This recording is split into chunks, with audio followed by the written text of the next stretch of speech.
"Ma'am, I'm going to need you to step over here," a voice said, polite but firm. Jean Higgins turned. A young Marine, no older than her grandson, stood with the rigid posture of someone new to his authority. The corporal's chevrons on his sleeve were crisp, his camouflage uniform starched to perfection. His eyes, however, held the faintest flicker of dismissiveness as they scanned her bright jacket, her age, her civilian status. "Is there a problem, Corporal?" Jean asked, her voice calm and even, carrying a quiet resonance that decades of projecting over engine noise and rifle fire had ingrained in her. "Just need to verify your access," he said, gesturing to a small screening area to the side, away from the main flow of families. "We're just being extra careful today." Jean nodded and stepped aside, pulling her visitor's pass and driver's license from her purse. She held them out. The corporal took them, his eyes barely glancing at the name before they fixed on her forearm, exposed by the rolled-up sleeve. There, etched in faded black ink, was a tattoo. It wasn't the clean, modern eagle, globe, and anchor so many of the young Marines sported. This was an older design, weathered by time and sun, a snarling Wolverine's head superimposed over a downward-pointing K-bar knife, flanked by a pair of jump wings. The corporal's professional demeanor cracked. A small, almost imperceptible smirk touched his lips. "That's an interesting tattoo, ma'am," he said, the word ma'am now laced with a thin veneer of condescension. "Your husband served?" "I'm here to see my grandson Michael Higgins graduate," Jean stated, ignoring the question. "Platoon 3041, India Company."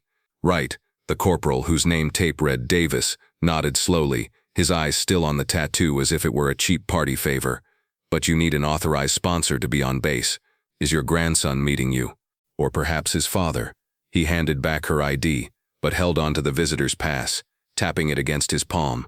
"Sometimes the grandparents get a little turned around. The Family Welcome Center is back down the main road. They can help you get your bearings." Jean didn't move. Her posture, if possible, seemed to straighten even more, her shoulders squaring in a way that was as subconscious as breathing. "I believe I am in the correct location, Corporal. This is the entrance for the graduation ceremony at Petros Parade Deck, is it not?" "Yes, ma'am, it is," he said, his patience visibly thinning. He was trying to be helpful, to gently handle the confused old woman in the loud jacket, but she wasn't cooperating. "But access to the depot is restricted. This pass," he held it up, "needs to be verified. And frankly, that tattoo," he gestured with his chin, "it's an older design. A lot of people get fakes, you know, to show support. It can be seen as a bit disrespectful.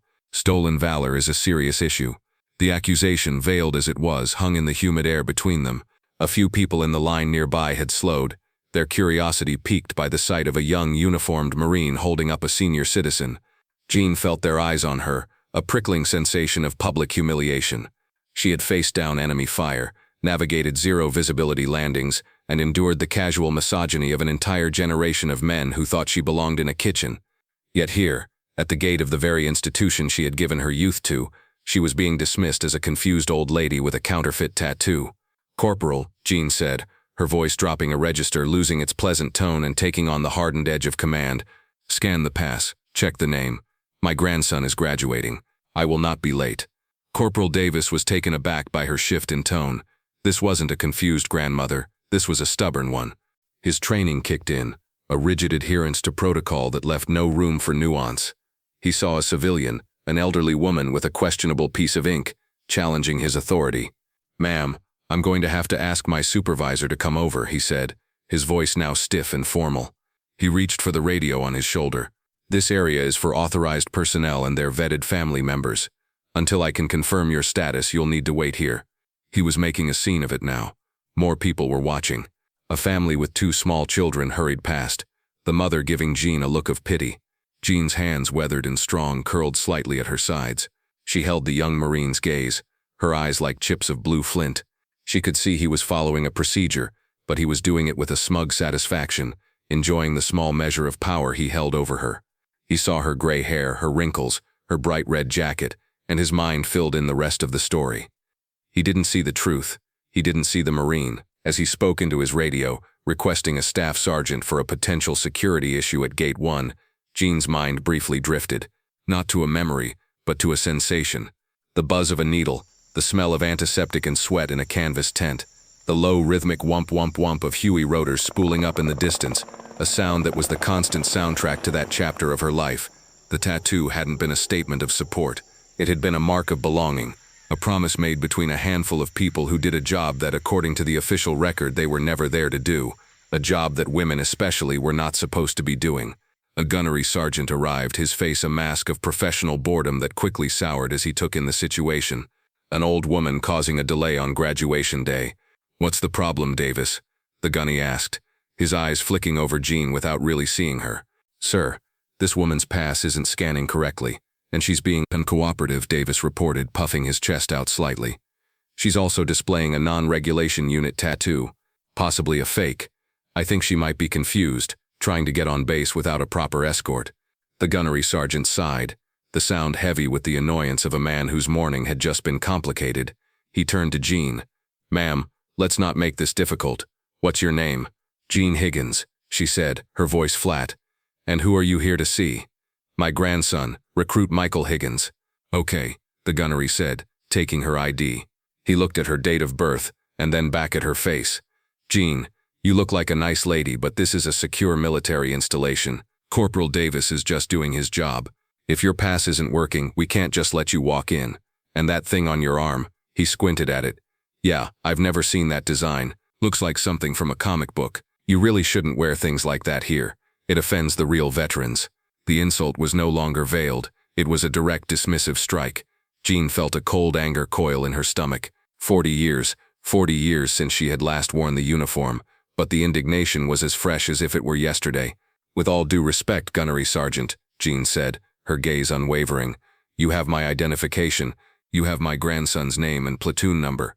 You have all the information you need to verify that I am exactly who I say I am. I suggest you use it." Her authority, quiet but absolute, seemed to finally penetrate the gunny's thick-skinned annoyance. He was about to retort when another man, standing in the now stalled line of pedestrians, spoke up. "Gunny, maybe you should take another look," the man said. He was older, with the salt and pepper hair and weathered face of a career Marine, a master sergeant by the chevrons on his polo shirt. He was clearly off duty, there for his own family, but his voice cut through the noise. He wasn't looking at the gunny. He was staring at Jean's arm, at the faded tattoo of the Wolverine in the K-bar. His face was pale, his eyes wide with a look of stunned, almost reverential disbelief. The gunnery sergeant turned, irritated. "Stay out of this, Master Sergeant." But the older NCO ignored him. He took 2 steps toward Jean, his eyes locked on the ink. "Ma'am," he said, his voice hushed. "Apologies for interrupting, but that mark, I've only ever seen it in old training photos, from the supplemental recon platoons, the ghosts of the Highlands." He swallowed hard. They said there was a woman with them, a Navy corpsman, they tried to say, but the legend was she was a Marine. Callsign, Wolverine. Jean's expression didn't change, but her eyes met the Master Sergeant's. A silent acknowledgement passed between them, a flicker of understanding across a gulf of decades. The gunnery sergeant and Corporal Davis just stared, confused. "What are you talking about, Master Guns? That's just an old wives' tale." "No, it isn't," the Master Sergeant said, pulling out his phone. He never took his eyes off Jean. "Gunny, you and the corporal are about to have a very, very bad day." He held the phone to his ear. "Get me the depot sergeant major. Now, tell him it's Master Sergeant Foley. Tell him Wolverine is at the main gate, and a couple of boots are about to accuse her of stolen valor." The call from Master Sergeant Foley rocketed up the chain of command with the speed of a tracer round. It bypassed channels, landing directly on the personal cell of Sergeant Major Alvarez, the senior enlisted Marine for the entire recruit depot. Alvarez was in the command suite, reviewing the graduation schedule with the depot commander, Colonel Vance. "Sir, you need to hear this," Alvarez said, holding the phone away from his ear so the colonel could listen to the frantic, respectful voice of Master Sergeant Foley on speaker. "Can't believe it's her, Sergeant Major. It's really her. Gray hair, red jacket, but the eyes are the same as in the photos. And the tattoo. It's the real deal. Gunny Higgins. The kids at the gate have her held up. They're calling her confused." Colonel Vance, a man whose placid demeanor was the result of immense and deliberate control, felt a jolt of adrenaline. He knew the name. Every Marine who had ever studied the history of special operations in the Corps, or the integration of women into combat-adjacent roles, knew the legend of Gunnery Sergeant Jean Wolverine Higgins. She was a ghost, a myth from the Vietnam era. One of the first women to complete advanced infantry and reconnaissance training under a classified program, attached to a force recon unit in a support and intelligence role that was, in reality, anything but. She had vanished from the records after her service, becoming a semi-retired instructor before disappearing into civilian life. Most assumed she was dead. Get her service record on the main screen. Now, Vance commanded to his aide. A few keystrokes and the screen on the wall flickered to life. There it was, a heavily redacted but still breathtaking file. Higgins, Jean, E7, Gunnery Sergeant, awards and decorations, Navy Cross Purple Heart, Duan/2 Gold Stars, combat action, ribbon, and a list that scrolled on and on. Vance stared at the citation for the Navy Cross. For extraordinary heroism while serving as an attachment to 3rd Force Reconnaissance Company during Operation Prairie Fire. With her platoon leader and radio operator incapacitated, then Corporal Higgins assumed command, established a defensive perimeter under heavy enemy fire, directed air support, and personally carried 2 wounded Marines to the extraction point while providing suppressive fire, sustaining shrapnel wounds in the process. God Almighty, Sergeant Major Alvarez breathed, reading over the colonel's shoulder. They're hassling a living legend at our front door. She was a drill instructor here too, Vance said, scrolling down. Parris Island, 78 to 82. She trained some of the best NCOs of the 80s. They called her a nightmare in a perfectly starched uniform. The colonel stood up, his face set like granite. Sergeant Major, get my vehicle, and grab Captain Thorne from the G1 shop. I want a female officer with us. We're going to the main gate. Now, he looked at his aide, and get recruit Michael Higgins, platoon 3041, out of formation and have him meet us there on the double. He's about to find out what his grandmother really did for a living. Back at the gate, the atmosphere had grown thick with tension.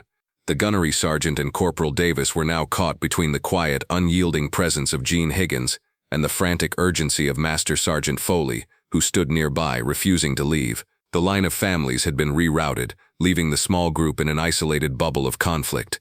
Corporal Davis, feeling his authority completely undermined, decided to reassert it. He took a step toward Jean, his hand gesturing vaguely toward the road leading off the base. "Ma'am, I'm sorry, but this has gone on long enough," he said, his voice tight with frustration. "Your credentials seem to be fraudulent. That tattoo is a fantasy design. I'm giving you a final chance to leave the depot voluntarily. If you refuse, I will have to detain you and escort you off federal property." He puffed out his chest, adding the final fatal insult. "Frankly, these passes and IDs from your era are probably too old to be valid anyway. You probably don't even remember the current procedures for base access. Things change." It was the ultimate dismissal, not just of her but of her entire generation, of her service, of the sacrifices that were not written in any public record but were carved into her soul. Before Jean could respond, a low rumble grew into the sound of approaching engines. 3 black government vehicles swept around the corner, pulling to a sharp, perfectly aligned stop just yards away. The doors flew open. Colonel Vance emerged from the center vehicle, his uniform impeccable, the silver eagle on his collar gleaming. From the other side stepped Sergeant Major Alvarez, his presence radiating an authority that made Corporal Davis feel like a puddle of melted plastic. And from the third vehicle, a sharp young female captain, her eyes wide with awe, hurried to join them. The small crowd of onlookers fell completely silent. The gunnery sergeant at the gate snapped to attention, his face draining of all color. Corporal Davis froze, his mouth slightly agape, a deer caught in the landing lights of a C-130. Colonel Vance ignored them all. His eyes found Jean Higgins. He strode directly toward her, his polished shoes eating up the pavement. He stopped 3 feet in front of her, his gaze taking in the red jacket, the gray hair and the unwavering flint in her eyes. Then, in a move that sent a shockwave through everyone watching, Colonel Vance, the commanding officer of the entire depot, snapped his hand to his brow in the sharpest, most respectful salute he had ever rendered. "Gunnery Sergeant Higgins," his voice boomed across the pavement, clear and powerful. "Colonel Vance, it is an honor to welcome you back to Parris Island, ma'am." Jean, for the first time that morning, allowed a flicker of emotion to cross her face. She returned the salute with a nod, a gesture of a veteran who no longer wore the uniform but still embodied its spirit. "Colonel, it's been a while." Colonel Vance dropped his salute and turned, his gaze sweeping over the mortified gunnery sergeant and the terrified Corporal Davis. His eyes were cold steel.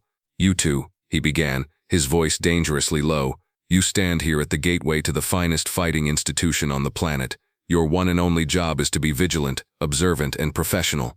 You are the first impression of Parris Island, and you have failed, spectacularly." He gestured to Jean. "You didn't see a grandmother who was confused. You saw Gunnery Sergeant Jean Higgins, callsign Wolverine. You saw a Marine who holds the Navy Cross for actions in the Ashau Valley in 1969. You saw a Marine with 3 Purple Hearts, who volunteered for a program so classified that most of its records are still sealed.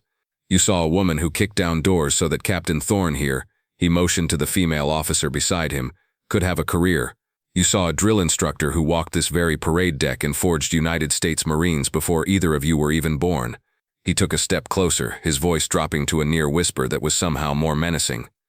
And you, Corporal, he fixed his laser-like gaze on Davis. You questioned the tattoo on her arm. Let me tell you about that tattoo. It's the mark of the Ghosts of the Highlands, a supplemental recon platoon that operated so far outside the wire they were barely in the same war as everyone else. That tattoo was earned in blood and jungle and sacrifice you can't even begin to imagine. You didn't just insult a visitor, you desecrated a piece of our history, a piece of history that is standing right in front of you. A murmur went through the crowd. Phones were subtly being raised. The gunnery sergeant looked like he wanted the earth to swallow him whole. Corporal Davis was visibly trembling, his face ashen. Just then, a young man in his service uniform, looking bewildered and anxious, was escorted to the scene by another Marine. It was Michael Higgins, Gene's grandson. He saw the black vehicles, the depot commander, and his grandmother standing calmly at the center of it all. "Grandma? What's going on?" he asked, his voice full of confusion. John turned to him, her expression softening. "Just a small misunderstanding, Michael. It's all sorted out now." Colonel Vance addressed the young Marine. "Recruit Higgins, or I should say Marine Higgins.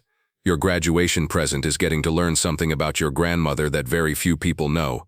She is one of the finest warriors the Corps has ever produced. You don't just stand on the shoulders of giants. You are directly descended from one." Michael stared at his grandmother, his mind struggling to reconcile the woman who made him cookies and helped with his homework with the decorated war hero being described by the depot commander. He looked from the colonel's stern face to his grandmother's calm one, and then down at the faded tattoo on her arm. For the first time he saw it not as an old piece of ink but as a medal she wore on her very skin. Colonel Vance wasn't finished. He turned back to his 2 stunned gate guards. "The failure here is twofold," he said, his voice regaining its command tone. "First is a failure of procedure. You had a name. You had an ID. You failed to use your resources to verify. Second, and far more importantly, is a failure of perception. You saw age, and you assumed frailty. You saw gender, and you assumed dependency. You let your personal biases cloud your professional judgment. That is a luxury a Marine can never afford." Jean stepped forward slightly. "Colonel, if I may," she said, her voice cutting cleanly through the tension. All eyes turned to her. She looked directly at Corporal Davis, who flinched as if expecting another blow. But her eyes held no malice. They held the weary wisdom of a teacher. "Corporal," she said, "the Colonel is right. You failed to see the Marine. But the Corps isn't about never making a mistake. It's about what you do after. It's about learning, adapting, and overcoming." She paused, letting her words sink in. "My hair is gray because I was lucky enough to live this long. Many of the men I served with weren't. This experience," she gestured to her own wrinkled hands, "doesn't expire with youth. It's a weapon, just like your rifle. It teaches you to look deeper, past the surface, past the red jacket or the gray hair." Her gaze shifted to the tattoo on her own arm, and for a fleeting moment, the humid South Carolina air was replaced by the smell of mud and cordite. A flash of memory, sharp and vivid, a dark jungle clearing, rain lashing down. A young Marine, a boy from Ohio named Miller, was down, his leg shredded. She was beside him, one hand pressing a battle dressing to the wound, the other firing her M16 in short, controlled bursts toward the muzzle flashes in the tree line. The tattoo, new and dark on her young arm, was streaked with mud and his blood. It was a promise, sealed in that moment, that none of them would ever be forgotten, that they would always belong to each other, the ghosts who fought a war no one would ever read about. She brought herself back to the present. "Your job is not to soften the standards," she told the corporal, her voice resonating with the conviction of 1,000 formations. "It is to apply them, fairly, to everyone. That is the bedrock of this, corporal. Remember that." The fallout was immediate and decisive. Corporal Davis and the gunnery sergeant were relieved from their post and scheduled for a formal counseling with the depot sergeant major. An all-hands training stand-down was ordered for the following week for every Marine on the depot involved in security and public interaction.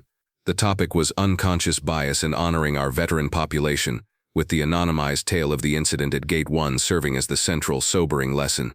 Jean was personally escorted by Colonel Vance to the parade deck, given the seat of honor in the reviewing stand. As India Company marched onto the field, she watched her grandson Michael, his posture straight, his movements precise, a newly minted Marine. During the ceremony, when families were invited to come onto the deck to present their new Marine with the eagle, globe, and anchor, Jean walked out onto that hallowed ground. As she pinned the emblem on her grandson's collar, he looked at her with new eyes, filled with a depth of respect and awe that hadn't been there before. "I never knew, Grandma," he whispered, his voice thick with emotion. "There wasn't much to tell," she said softly, smoothing his collar. "I did my job. Now you have to do yours." Later that afternoon, after the crowds had thinned, Jean was having a coffee at the base exchange when a hesitant figure approached her table. It was Corporal Davis. He was out of his camouflage uniform, wearing civilian clothes. He looked younger, smaller, and deeply ashamed. He stood stiffly, clutching a paper cup. "Ma'am," he began, his voice barely a whisper. "Gunnery Sergeant Higgins. I wanted to apologize, properly. There is no excuse for my behavior. I was arrogant, and I was wrong. I dishonored you, and I dishonored my uniform. I am truly sorry." Jean looked up at him, studying his face. She saw the genuine remorse in his eyes.